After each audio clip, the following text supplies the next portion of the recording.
Hey woodchucks, been doing a little firewooding around here in the yard, and I've had this video on my mind, for quite a while. I want to talk chain tension. And you know me, I'm not somebody that's going to go bashing other videos. That's not my point. But where I'm coming from with this is I've watched a lot of them, and some of them are okay, but they've got some variables in them that can be very hard to nail down. And I'm hoping you'll follow what I mean by this. I'm hoping I can kind of fill some gaps in on this chain tension. It's really important, right? Not only for not derailing a chain, but from bar wear, heat, and also your kickback issue. If you don't understand that one, go back to one of my videos there, find it.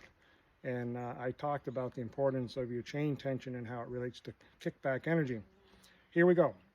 How do you set the proper chain tension for your saw? Here's the way I approach it.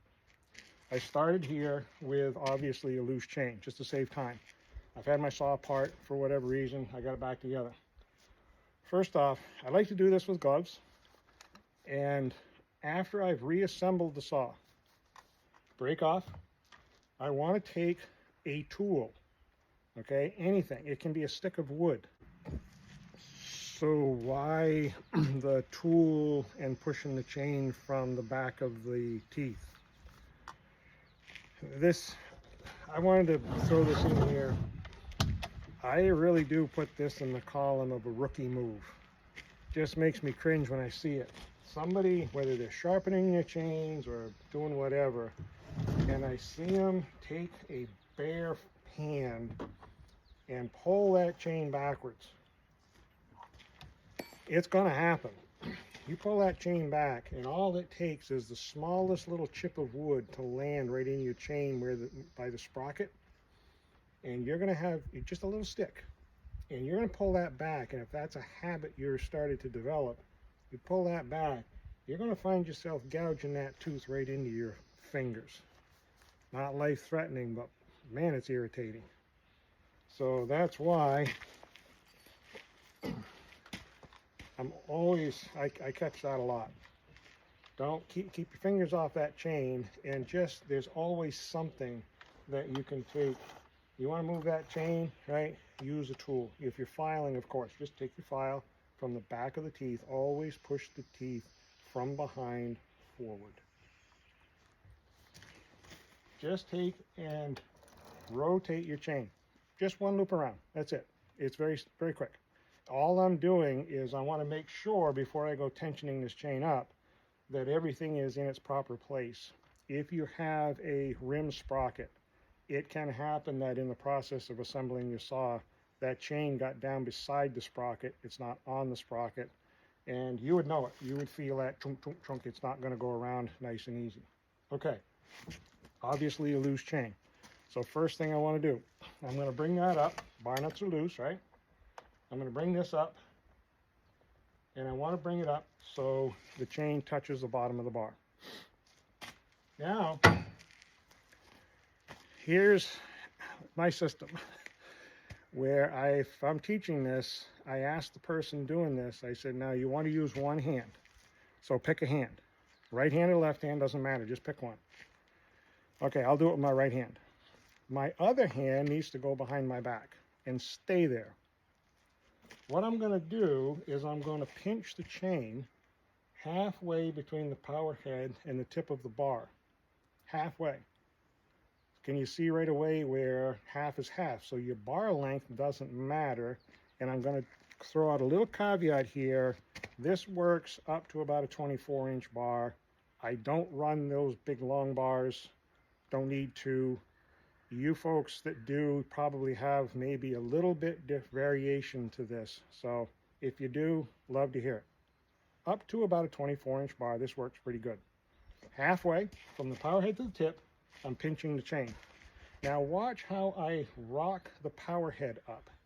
You see how I'm pivoting the saw back on the bottom of the handlebar, the front one, and the back handlebar.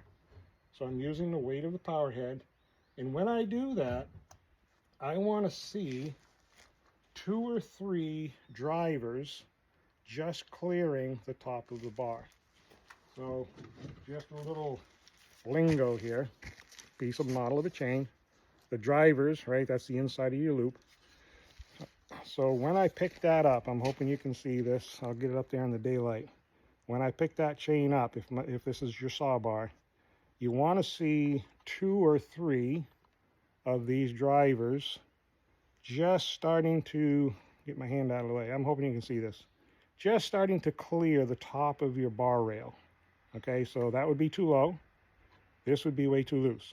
So I want to have that 2 or 3 of those just starting to come out of the bar, right where I am holding the chain. So you see how from my finger back to the power head and back to the tip, it's going to create a little like a triangle. So if I look here, I can see that I really don't have 2 or 3 clearing it. And I actually tightened that up just a smidgen too tight. So I'll just do about 1/4 of a turn. And I'm going to do, oh, I can feel that difference right there. Now I know I'm going to try this and bring this in tight. And it's tough to see what I'm doing here, but I'm hoping it comes through. Okay? So that right there, we find works pretty nice. Rock the power head up, left hand behind your back, rock it up, and then see right here that you have 2 or 3 drivers coming out of your bar. Now, we got to tighten the bar nuts up.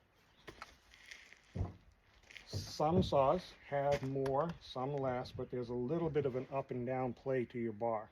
So the simple thing I do is I just take my saw, if you can see here, I'm just letting gravity do this for me. I just hold the back of the saw, tip sitting on piece of wood, tailgate, and then I'm going to do the final tightening of those bar nuts. Okay, now one last check. Hand behind the back, pinch the chain halfway down, and I noticed when I did that, it actually, that one, there may have been something in that chain because it's actually loose again. I am going to reset this. I can see that it just got a smidgen loose. Set that up, and I'll do the recheck, and I'm back to what I'm looking for with 2 or 3 drivers coming out of there. When you do this setup, it's not uncommon that when you do the final tightening on the bar nuts, you'll feel that chain is just a smidgen tighter than when you just checked it. That's just the nature of the beast when you tighten those bar nuts up. Now, keep in mind that it may be just a smidgen tight, but if you're doing this when the metal is air temperature, right, this is not hot, I'm not cutting with it. When you start cutting, that chain and bar is going to get hot.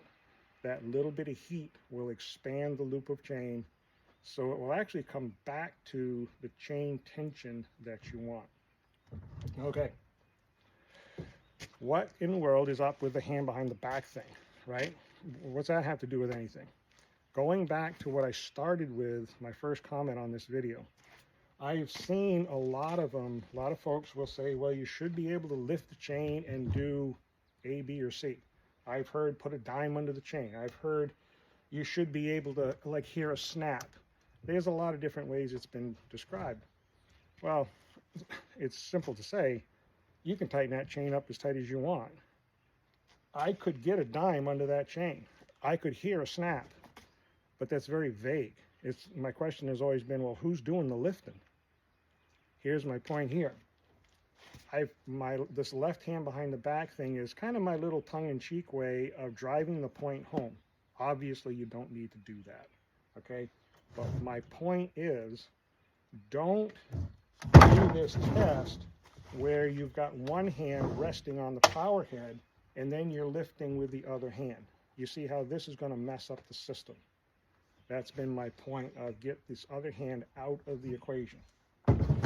So I'm just using the power head, Bar length doesn't matter, up to about a 2-foot bar. Rock that up right here, 2 or 3 drivers. Okay, I hope that helps to kind of fill in a little bit of gap there with how to set that tension up. Take care. Hey, if you find these helpful, right, give them the old thumbs up, pass it along. It all helps, and happy to answer any questions. Let them fly.